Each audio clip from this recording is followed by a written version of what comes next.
Baik Bapak Ibu, saudara-saudara dikasih Tuhan, pada kesempatan siang hari ini kita bersyukur pada Tuhan. Kita akan bersama-sama belajar satu bagian kebenaran firman Tuhan. Tema yang akan kita renungkan berpacu dengan waktu. Saya akan membawa kita untuk melihat bagian dari tulisan Rasul Petrus, 1 Petrus pasal yang keempat ayat 1 sampai ayat yang ke-11. Walaupun tentu banyak bagian-bagian lain yang sebetulnya berbicara tentang waktu, misalnya dari pengkhotbah, Mazmur 90 atau Efesus biasanya.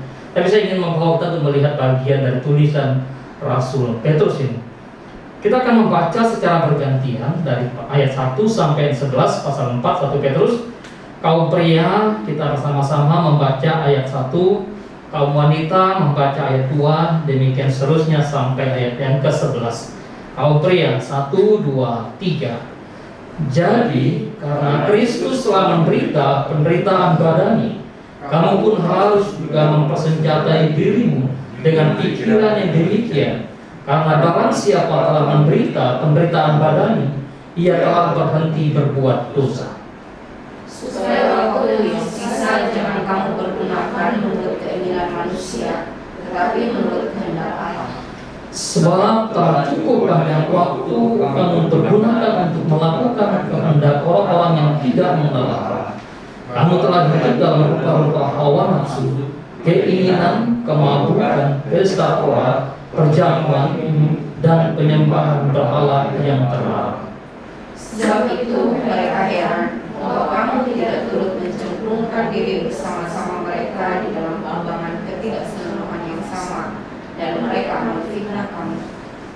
Tetapi mereka harus memberi pertanggungjawab kepada Dia yang telah siap sedia menghakimi orang yang hidup dan yang mati. Itulah sebabnya maka Injil telah diberitakan juga kepada orang-orang mati, supaya mereka sama seperti semua manusia dihakimi secara badani, tetapi oleh Roh dapat hidup menurut kehendak Allah. Kesudahan segala sesuatu sudah dekat. Karena itu kuasailah dirimu dan jadilah tenang supaya kamu dapat berdoa. Tetapi yang terutama, kasihilah sungguh-sungguh seorang akan yang lain, sebab kasih menutupi banyak sekali dosa. Berilah pembahasan orang yang lain dengan tidak bersungut-sungut. Layanilah seorang akan yang lain sesuai dengan karunia yang telah diperoleh tiap-tiap orang sebagai pengurus yang baik dari kasih karunia Allah. Sama-sama. Jika ada orang yang berbicara, baiklah ia berbicara sebagai orang yang menyampaikan firman Allah. Jika ada orang yang melayani, baiklah ia melakukannya dengan kekuatan yang dianugerahkan Allah, supaya Allah dimuliakan dalam segala sesuatu karena Yesus Kristus. Ialah yang mempunyai kemuliaan dan kuasa sampai selamanya. Amin. Demikian jauh pembacaan firman Tuhan kita pada siang hari ini. Bapak Ibu saudara-saudara yang kekasih, ketika kita mungkin ya barangkali ada sebagian yang pernah membaca kisah tentang bagaimana kesombongan seekor kancil. Ini Indonesia penuh dengan dongeng yang sebetulnya banyak sekali kisah-kisah yang bisa membawa kita untuk memikirkan bagaimana pembelajaran-pembelajaran yang diberikan. Seekor kancil tentu ya dia seekor atau hewan yang begitu cerdik juga, dan banyak sekali kisah-kisah tentang kancil. Pada suatu ketika bagaimana kancil menantang seekor kura-kura untuk berlomba. Mari kita berlomba. Siapa yang mampu mencapai garis finish lebih awal, tentu dia akan mendapatkan bukan saja kemenangan, tapi suatu kebanggaan. Dengan santai maka kancil membawa seekor kura-kura untuk ayo kita bertarung. Kura-kura pun tidak keberatan untuk menerima tantangan kancil ketika mereka harus berlomba di dalam perjalanan yang harus mereka tempuh. Ya, kemudian bagaimana mereka dua terus berlomba, berjalan. Lalu pada akhirnya si kancil mengatakan, pasti saya yang lebih dahulu untuk mencapai garis finish. Kenapa? Kura-kura begitu lambat, kura-kura begitu susah untuk berjalan. Apalagi melewati padang rumput, tanah yang bergelombang, pasti kura-kura akan kalah. Sehingga Kancil mengatakan, oh saya pasti menang. Ketika Kancil sudah memulai dan juga kura-kura juga memulai perjalanan mereka, sampai pada satu titik di mana hampir sampai pada garis finish, Kancil merasa kura-kura masih jauh sekali. Tidak mungkin dia mampu mengejar saya. Lebih baik saya tidur. Saya istirahat, saya tidur. Kemudian Kancil tidur. Begitu enaknya tidur, begitu nyenyaknya. Tiupan angin yang begitu sepoi-sepoi membawa Kancil, wah semakin nyenyak, semakin menikmati tidurnya. Pada akhirnya bagaimana kura-kura yang terus berjuang dan terus berjalan melewati Kancil yang sedang tidur. Lalu ketika Kancil terbangun, dia menyaksikan ternyata kura-kura sudah duluan. Berpacu dengan waktu. Ketika kita bicara tentang berpacu, maka saya melihat dari apa yang dituliskan oleh KBB. Bicara berpacu adalah berlari sekencang-kencangnya. Karena itu ketika berpacu dengan waktu, apakah waktu itu berlari? So, kenapa tidak berpacu dengan kendaraan? Kenapa tidak berpacu dengan hewan? Kenapa tidak berpacu dengan sesuatu yang hidup yang bisa berlari? Berpacu juga kemudian berusaha untuk saling mendahului. Kancil dan kura-kura tentu ketika mereka berpacu, berlomba, mereka berusaha untuk bisa saling mendahului. Nah, dalam hidup juga kita yakin, kita percaya bagaimana kita bukan saja berpacu dengan waktu, tapi juga berpacu dengan banyak hal. Berpacu dengan hal-hal yang lain, dengan teknologi, dengan kemajuan zaman, dengan pendidikan dan sebagainya. Tapi ketika kita berpacu dengan waktu, apa sih yang kita bicarakan tentang waktu? Kebanyakan orang tentu mengatakan waktu adalah kronos. Iya, betul sekali. Tidak ada yang salah. Waktu dipakai, kronos ini menunjukkan bagaimana waktu itu ada detik, ada menit, ada jam, ada hari, ada minggu, ada bulan, ada tahun, ada pagi, siang, malam. Jadi itu gambaran dari kronos yang memang Tuhan berikan kepada semua yang hidup. Berikan kepada setiap manusia tanpa memandang status sosial, tanpa memandang status ekonomi, tanpa memandang status pendidikan, tanpa memandang dia laki-laki atau perempuan, semua diberikan oleh Tuhan ketika manusia hidup di dalam dunia. Tetapi waktu bukan hanya bicara tentang kronos, ada juga bicara tentang kairos. Bicara tentang kairos tentu bicara tentang bagaimana periode tertentu. Waktu yang sudah lewat dikatakan tidak akan kembali lagi. Roma menggunakan kata kairos untuk bagian ini. Oleh sebab itu waktu atau kairos berbicara tentang kesempatan, momentum yang tidak akan terulang lagi satu kali. Biasanya kesempatan itu ada dan kesempatan itu datang.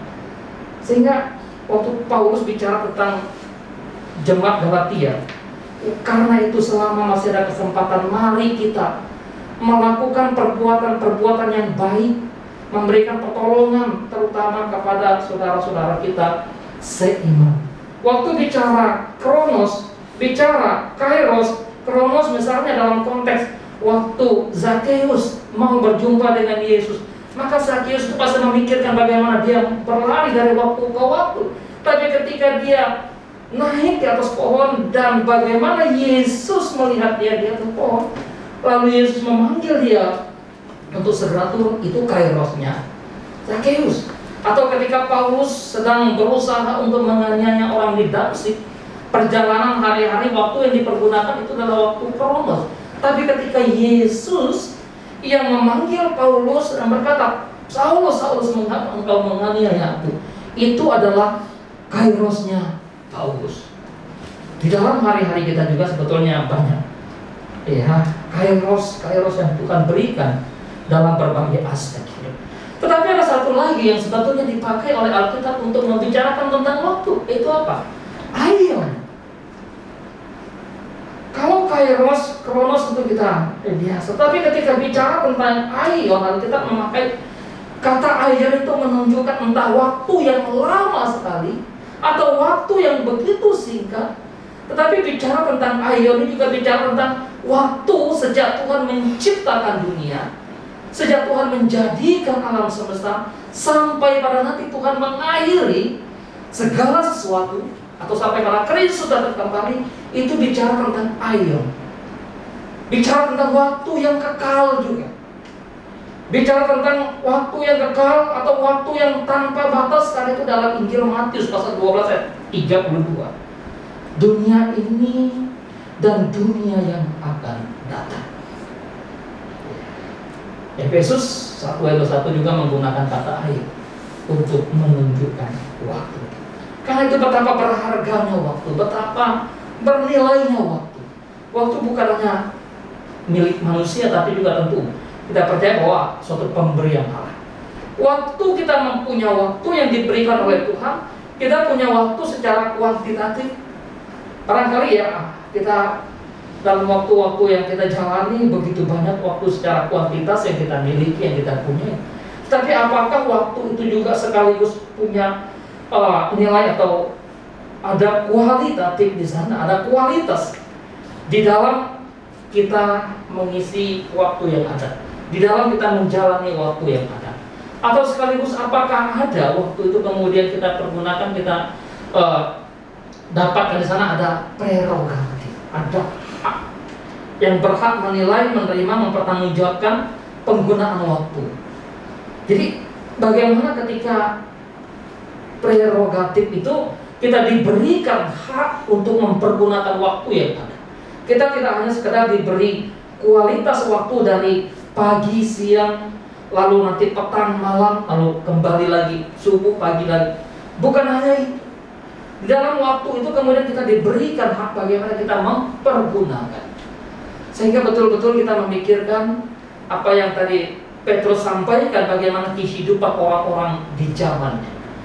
Mereka tidak semua mempergunakan waktu dengan baik. Ada orang-orang yang mempergunakan waktu dengan sedemikian rupa untuk melakukan kejahatan-kejahatan. Ada orang-orang yang kemudian melakukan hal-hal yang tidak menyukakan hati Tuhan. Karena itu ketika kita berbicara tentang berpacu dengan waktu, maka mengapa kita perlu berpacu dengan waktu? Berpacu dengan waktu itu perlu, kenapa? Karena waktu adalah terbatas. Waktu adalah sebentar. Waktu akan berakhir. Petrus menggunakan waktu yang sisa. Waktu yang sisa dan akan berakhir. Kesudahan segala sesuatu sudah dekat. Nggak tahu dekatnya kapan, tetapi pasti akan berakhir. Waktu yang begitu terbatas, waktu yang begitu sementara, maka perlunya kita berpacu dengan waktu. Khotbah pasal 1 tentu, pasal 3 ayat 1 kita bisa membaca di sana. Segala sesuatu ada masanya. Untuk segala sesuatu, untuk apapun di bawah langit ada waktunya. Jadi di dalam bagian ini kita diingatkan oleh Alkitab bahwa waktu kita terbatas. Segala sesuatu ada waktu, ada masanya, ada musim. Nggak mungkin ya kalau musim buah itu, kalau kan kecuali barangkali buah yang sudah unggul atau memang di dengan dunia teknologi atau pengetahuan yang sedemikian rupa sehingga tidak lagi kenal musim buah durian. Tapi paling tidak ada musimnya sebetulnya. Mesti diberhentikan dan tidak terus-menerus menghasilkan. Sama kalau tanah pun ya ditanam terus nggak subur juga, maka ada musimnya untuk diberhentikan, untuk diistirahatkan. Alkitab juga sebetulnya membicarakan itu. Jadi jangan sampai kemudian mentang-mentang tanah terus kalau tersedia, kalau tanam terus, maka tanpa adanya harus ada musim di mana mereka diistirahatkan. Nah, kalau kembali kita bicara tentang waktu begitu singkat, waktu begitu terbatas, waktu hanya sementara dan akan berakhir. Gak bisa kita kemudian perpanjang waktunya. Kalaupun misalnya kita ujian gitu ya, perpanjang tambah lagi waktunya. Oke, waktu untuk mengerjakan soal itu tambah. Tapi sebetulnya waktu secara hari-hari, secara menit, jam itu terus bergerak. Ya, nggak akan berakhir di situ. nggak akan kemudian nggak ya ikut berhenti ya tanpa waktu, enggak, tapi dia akan terus bergerak dan bergerak. Karena itu ada, kalaupun ada kepercayaan tertentu yang menganggap bahwa waktu itu ya circle, berputar, sehingga nanti ya udah nggak apa-apa, saya kali ini jahat, barangkali setelah saya hidup mati dan akan hidup lagi menjadi berubah. Tetapi sebetulnya waktu itu terus berjalan ke depan, di mana kita tidak lagi bisa melihat, oh dulu saya ya jahat ya, kemudian nanti tunggu waktu depan ketika saya hidup lagi saya akan menjadi yang baik. Nggak bisa. Jadi waktu akan berakhir, waktu akan berkesudahan, karena itu segala sesuatu ada masa, ada waktu, ada musimnya. Sama, kita nggak mungkin terus menjadi mahasiswa. Kita akan selesai dan kemudian kita akan bekerja. Kemudian kita nggak mungkin berhenti pada usia-usia tertentu. Ya udah, saya cukup aja, saya nggak mau lanjut usia 30 dan saya cukup sampai 29. Nggak bisa juga. Pasti akan bergerak dan bergerak. Maka Petrus mengingatkan kepada orang-orang percaya, waktu yang tersisa itu jangan kamu sia-sia. Kita nggak tahu berapa lagi waktu yang Tuhan anugerahkan yang tersisa bagi kita ke depan. Nggak ada yang tahu. Entah 1 menit, 1 jam, 1 hari, 1 minggu, 1 bulan, 1 tahun, nggak ada yang tahu. Karena itu dalam waktu yang masih tersisa yang tidak kita tahu, bagaimana kita berpacu dengan waktu. Teman-teman, Bapak Ibu Saudara yang dikasihi oleh Tuhan Yesus Kristus, kita perlu berpacu dengan waktu bukan saja karena waktu itu terbatas, waktu itu sementara, waktu itu kemudian akan berakhir, tapi juga waktu itu terus bergerak cepat berlalu dan kemudian tidak menanti kita. Kita tidak akan bisa berkata, ya tunggu ya, waktu saya akan sampai ke sana. Enggak. Waktu yang kemudian waktu kita minta tunggu waktu ya, dia kemudian sudah berlari lagi, sudah berjalan, sudah berputar lagi. Waktu itu sama dengan arus air. Waktu kita melewati sungai kan ada air yang kita injak. Waktu kemudian kita balik dari sungai, seberang sungai, maka air yang berbeda itu yang kemudian kita injak. Air yang kita injak pertama waktu menyeberang itu sudah lewat. Demikianlah gambaran tentang waktu. Karena itu ketika waktu itu cepat bergerak, cepat maju, cepat untuk terus meninggalkan kita, pemazmur salah khusus dalam konteks perenungan Musa ini, sebab di matamu 1000 tahun sama seperti hari kemarin, apabila berlalu atau seperti suatu giliran jaga di waktu malam. Sebentar saja, tiba-tiba sudah bangun, ada giliran. Atau dalam bagian lain bahwa hidup kita ini seperti uap yang sebentar saja kelihatan, menggambarkan waktu, kemudian lalu lenyap. Jadi waktu itu tidak menanti kita, tidak menunggu kita. Karena itu kita perlu berpacu dengan waktu. Enggak seperti waktu kita berjalan sama teman, saya ketinggalan nih, tunggu dong, bisa. Tapi tidak demikian dengan kehidupan kita terhadap waktu. Dia nggak akan kemudian saya toleransi ya sama kamu, saya tunggu. Kalau dia berhenti, oke, kita putar jam, kita hentikan. Jam memang mungkin berhenti, tapi sebetulnya waktu itu terus bergerak, waktu itu terus berjalan, waktu itu terus bergulir. Karena itu penting kita berpacu dengan waktu. Teruslah bergerak, berpacu dengan waktu. Hal yang sebetulnya tidak kalah penting, kenapa kita perlu berpacu dengan waktu yang sebetulnya ingin disampaikan oleh Rasul Petrus dalam tulisannya ini. Ingat, hidup dengan segala sesuatu yang kita lakukan dalam waktu yang diberikan akan dipertanggungjawabkan di hadapan Allah. Ada orang yang tidak menyadari akan hal ini. Bagi sebagian orang, mereka akan ya udah, Tuhan yang dulu katanya sebentar lagi akan datang hari, Tuhan sudah dekat. Kok nggak datang-datang, nggak sampai-sampai? Kok Tuhan nggak datang, katanya sudah dekat. Kalau begitu, marilah kita melakukan hal-hal yang jahat. Marilah kita melakukan hal-hal yang tidak berkenan di hadapan Tuhan. Marilah kita melakukan dosa-dosa dan dosa. Mereka lupa bahwa segala sesuatu yang dilakukan di bawah kolong langit ini, yang dilakukan dalam waktu yang sementara, yang dilakukan dalam waktu yang singkat ini, akan dipertanggungjawabkan di hadapan Allah sebagai hakim yang adil. harus memberi pertanggungan jawab kepada Dia.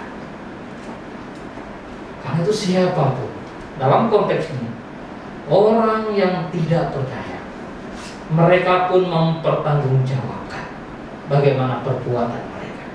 Demikian juga dengan setiap orang percaya sebetulnya akan dituntut pertanggungan jawab untuk setiap perbuatan di dalam hari-hari, di dalam waktu yang Tuhan telah anugerahkan. Dan itu bagaimana kita memahami bagian ini, betapa segala sesuatu yang kita kerjakan dalam waktu yang sementara, waktu yang singkat, waktu yang terbatas ini bukan hanya bernilai dalam kesementaraan, bukan hanya bernilai dalam konteks sesaat, tetapi juga sebetulnya memiliki signifikansi yang luar biasa di dalam dunia kekekalan. Karena itu kalau kita membaca bagian-bagian lain dari Alkitab, kita mendapatkan jerih payahmu dalam Tuhan tidak sia-sia. Apa yang kamu lakukan, apa yang kamu kerjakan di dalam melayani Tuhan, di dalam perbuatan yang kamu berikan kepada orang-orang lain atau kamu menolong orang lain, itu tidak akan pernah sia-sia di hadapan Tuhan. Ada upahnya, ada mahkota-mahkota, ada penghargaan yang Tuhan berikan kepada mereka yang betul-betul hidup di dalam cinta, kasih, dan takut akan Dia. Karena itu ketika kita bicara tentang berpacu dengan waktu, apa sebetulnya yang harus kita lakukan? Pertama, Petrus mengingatkan, waktu kita hidup dalam waktu yang sementara, waktu yang singkat, waktu yang terbatas.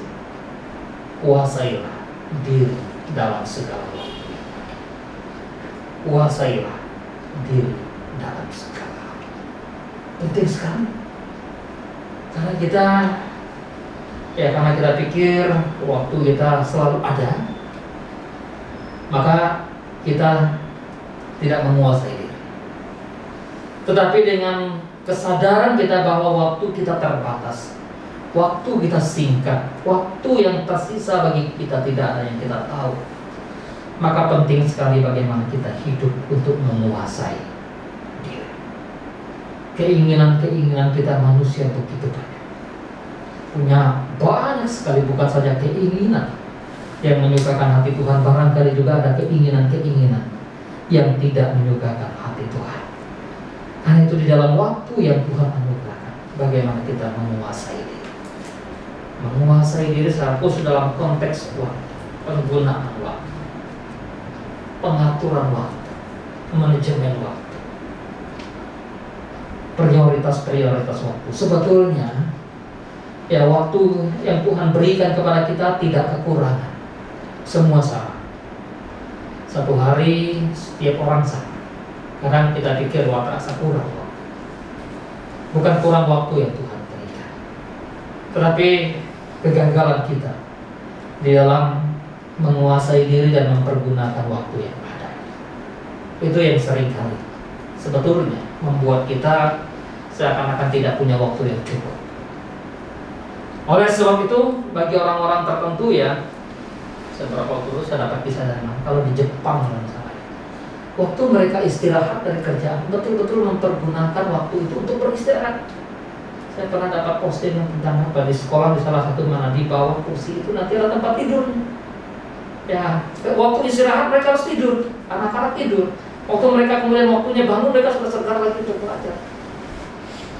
Saya pernah servis kendaraan motor saya itu ke salah satu dealer ini, mereka waktu jam istirahat, saya lihat kenapa kok sunyi sepi, lampu semua dimatikan.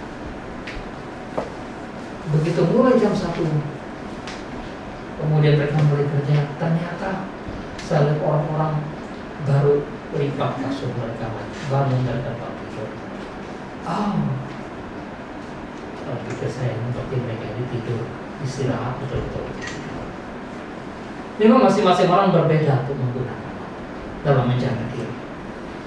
Di dalam penggunaan waktu yang ada, maka saya pikir juga bahwa apa yang dikatakan oleh Petrus untuk bagian ini dalam konteks penggunaan waktu, maka kita perlu menggunakan waktu juga untuk berelasi dengan Tuhan.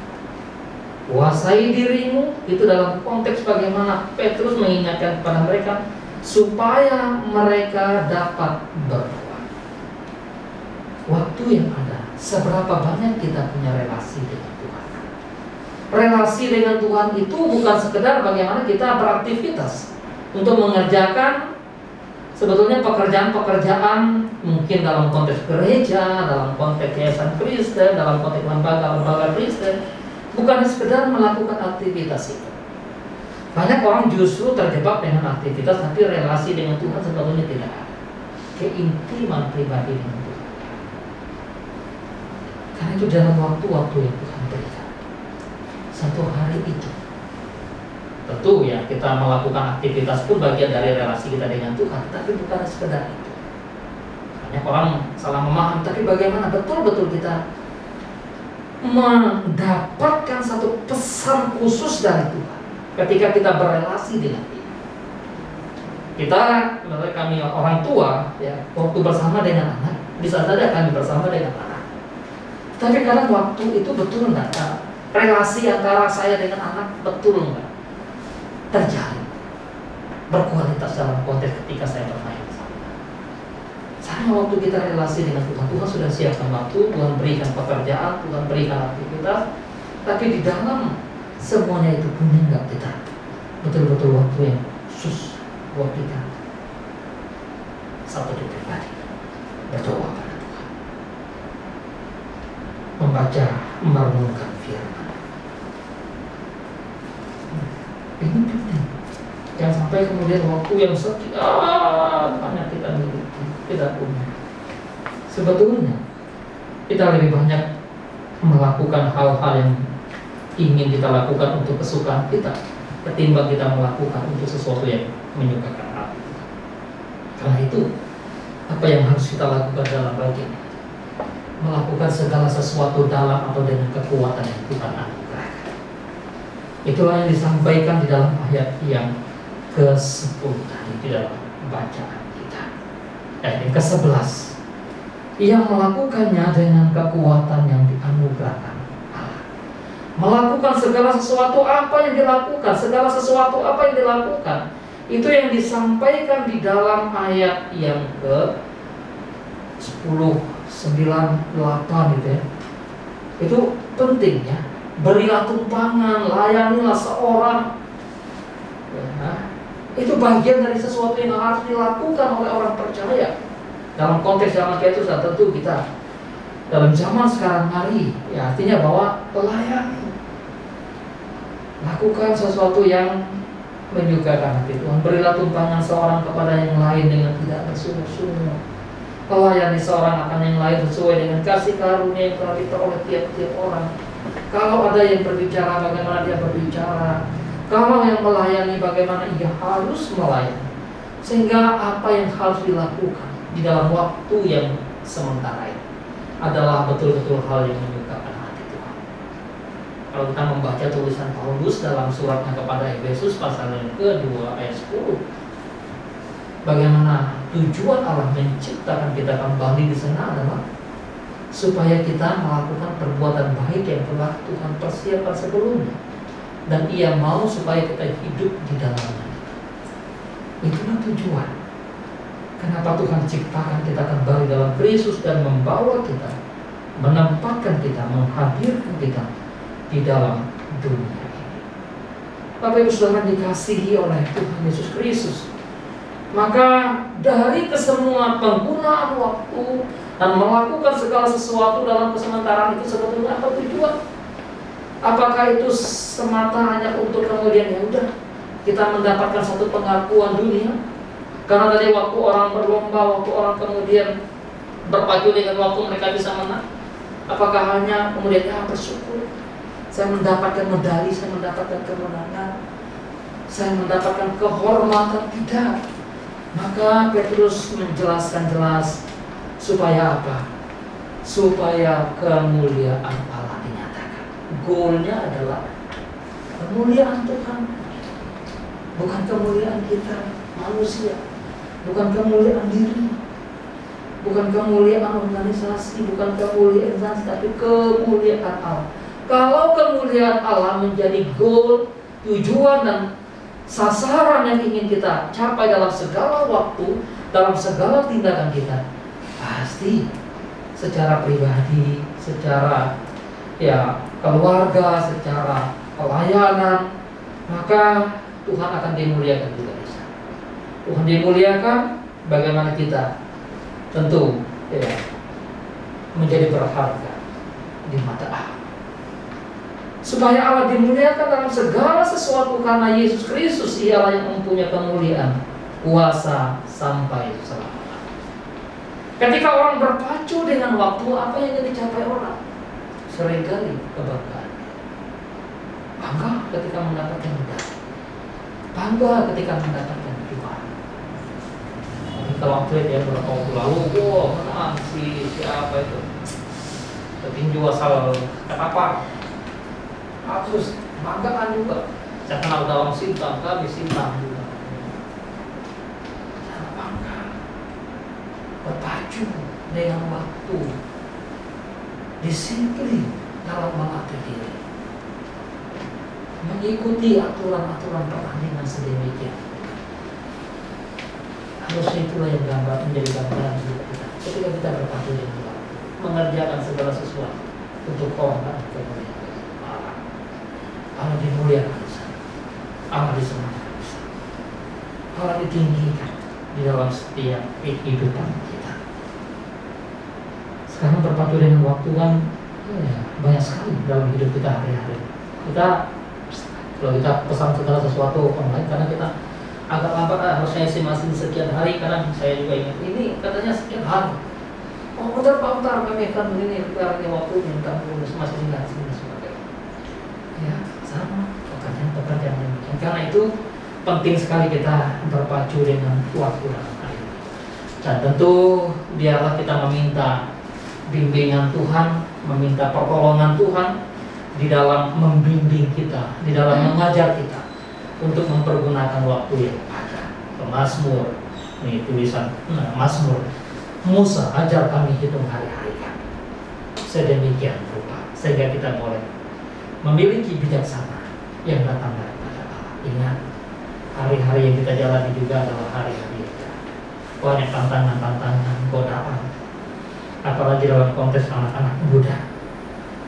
Ya, biarlah kita juga terus diingatkan, perhatikan bagaimana kita hidup bijaksana, hidup dengan seksama, hidup untuk memuliakan Tuhan, bukan seperti orang pepahat, tapi seperti orang lain dalam mempergunakan hari-hari yang betul-betul di mana kita mengisi waktu kita dengan hal-hal yang benar. Kita tidak bisa menghentikan waktu, tapi kita bisa mengisi waktu dengan segala sesuatu. Biarlah Tuhan yang men-stop waktu kita. Jangan kita stop waktu diri kita, tapi kita isi waktu kita dengan menyukakan hati Tuhan. Tuhan memimpin kita, Tuhan menolong kita. Mari kita tundukkan kepala, kita berdoa.